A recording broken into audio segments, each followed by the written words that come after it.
Hey guys, Matt here, out here picking up a few pecans from this old Stuart Papershell pecan tree. Got a 5-gallon bucket full in about 30 minutes time. Stuarts are an older variety of Papershell pecan, and they don't seem like, at least in my observation, they don't seem like they suffer from some of the common pecan diseases that you see in some of the later varieties. Like, we have a bunch of Pawnee pecan trees here.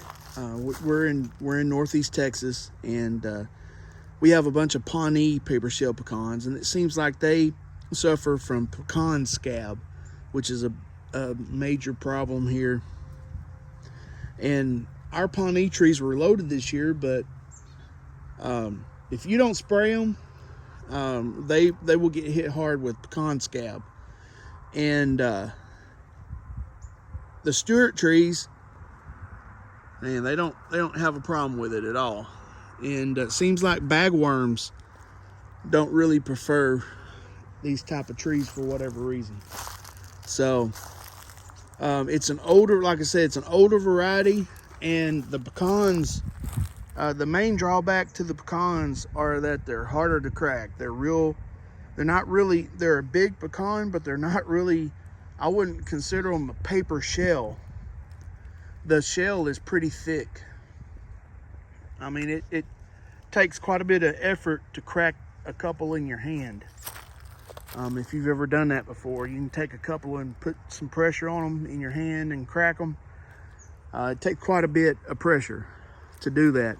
With those Pawnee pecans, I mean, it's real easy to do. They're real thin shelled. As a matter of fact, with that grab-a-nut that I have here,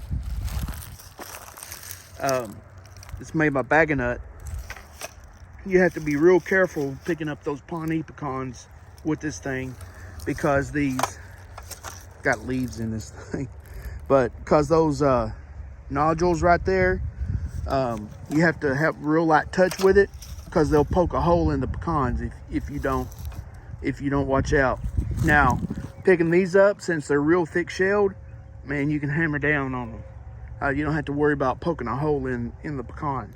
So that's why I like using this type of picker with these pecans. You don't really have to worry about poking a hole in them. You can use it with the other ones, like I said. You just have to have a real light touch with it. You know, just kind of use a rocking motion. But anyway, yeah, there you go. Nice big tree. Kind of suffered some damage from ice storm a couple of winters ago, but it's come back nicely. Next year, these trees suffer from, just like just about all pecan trees, they'll go in kind of 2-year cycles. They'll produce heavy one year, and then the next year they'll kind of, it takes them a year to recover. So I would expect next year for this tree to not have very many pecans.